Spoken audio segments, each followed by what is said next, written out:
Actually, you have heard about time management. Today, I would like to talk about brain management. Many of us have very traditional view to the talent actually. Today, I would like to talk about talent, but how to be. I don't believe in talent actually. I believe in consistency.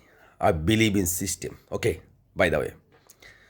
যে বিষয়ে কথা বলতে চাচ্ছি সেটা হলো আপনার অনেকে আছেন যারা ফোকাসিং পাওয়ারটা কোথায় দেবেন। আমাদের বলা হয়ে থাকে যে আমাদের মানুষের ব্রেনটা অসীম, তার ধারণ ক্ষমতা অনেক ব্যাপক বিস্তৃত, কিন্তু এর সাথে এটাও মাথায় রাখা উচিত যে আমার সারা বিশ্বে তথ্য প্রবাহ হাজার কোটি টেরাবাইট দিলেও কিন্তু শেষ হবে না, কোটি কোটি টেরাবাইট দিলেও শেষ হবে না। সেই তথ্য প্রবাহের মধ্যে সকল তথ্য কিন্তু আমি নিজে অ্যাবজর্ব করতে পারবো না। উদাহরণটা কেমন? ধরেন আপনি সমুদ্রের পাশে একটি গর্ত করলেন, সেই গর্তের মধ্যে পানি ঢেলে রাখলেন। সেখানে কতটুকু পানি সে কন্টেইন করতে পারবে, ধারণ করতে পারবে সমুদ্রের তুলনায়? একেবারেই সামান্য। ঠিক একেবারেই এই বিশ্বের তথ্য উপাত্ত দক্ষতা শেখার ক্ষেত্রে আমাদের ধারণ ক্ষমতা একেবারেই সামান্য। এটার খুবই সামান্য ধরতে গেলে। আমরা যে শিখার ক্ষেত্রে আমাদের যে একটা সমস্যা হয়ে দাঁড়ায় সেটা হলো আমরা ফোকাসিং পাওয়ার। আমরা একই সাথে অনেক কিছুই শিখতে চাই, ফোকাস করতে চাই।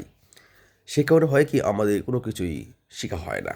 যেমন একটি কথা আছে, গ্রাফস অল লস অল। তুমি সব কিছুই আঁকড়ে ধরো এবং সব কিছুই হারাও। আপনাকে 10টা কমলার দেওয়া হলো, বলে তুমি কেস ধরো। 10টাই যদি ধরতে যান একটাও তো ধরতে পারবেন না। আবার যদি একটাই ধরেন তাহলে অবশ্যই সেটা ধরতে পারবেন। ঠিক একইভাবে আপনি যখন একটা স্কিল বা দক্ষতা অর্জন করতে যাবেন তখন অবশ্যই একই দিকে ফোকাস করতে হবে, একটা জিনিস নিয়ে পড়ে থাকতে হবে। এখন আপনি যদি একটা জিনিস নিয়ে পড়ে না থেকে বহু জিনিস নিয়ে পড়ে থাকেন তাহলে কিন্তু হবে না। আমরা বলি মাল্টিটাস্কিং বলি, আমরা একই সাথে অনেক কাজ করতে চাই। এটা কিন্তু আসলে আদৌ সম্ভব নয়। একটা মানুষের ব্রেন যে আছে আমাদের কিন্তু তাৎক্ষণিকভাবে একটা জিনিস শিখি না, ডেভেলপ হচ্ছে। আমি একটা জিনিস পর্যায়ক্রমিক ওয়েতে শিখছি, পর্যায়ক্রমে শিখতেছি আসলে। সেই কারণে আপনাকে সময় সাপেক্ষ যে কোনো জিনিস শেখার জন্য সময় সাপেক্ষ ব্যাপার, এবং সেদিকেই কনসিস্টেন্সি ফোকাস অর্জন করতে হবে। ব্যাপারটা কীরকম ধরে যে আপনার আমাদের ইমোশনাল ব্রেনে চলে যেতে সময় লাগে, কিন্তু আসলে যে শিখতে শিখতে শিখতে শিখতে আমাদের যে মস্তিষ্কের ভিতরে যেতে অনেক সময় লাগে। ধরেন যে একটা মানুষ আপনাকে গালি দিয়েছিল, আপনি সেটা 1 দিন ভেবেছেন, 2 দিন ভেবেছেন, 5 দিন ভেবেছেন। এটা কিন্তু আপনার একটা লং লাস্টিং একটা মেমোরিতে ভেরি শার্প হয়ে দাঁড়িয়েছে। বা একটা ইনসিডেন্ট ঘটনা ঘটেছে, আপনি ওটাকে দীর্ঘদিন লালন করছেন। এটা কিন্তু একদিনে হয়নি, দীর্ঘদিনের পরিক্রমায় সেটা ব্রেনে হয়েছে। ঠিক একইভাবে সব কিছুই কিন্তু আপনাকে সময় সাপেক্ষ ব্যাপার। সেক্ষেত্রে কোনো কিছু শেখার ক্ষেত্রে আপনি বা আপনার বাচ্চাদেরকে অবশ্যই সেটা একদিকে ফোকাস করাবেন, বহুদিকে ফোকাস করানোর কোনো প্রয়োজন নেই।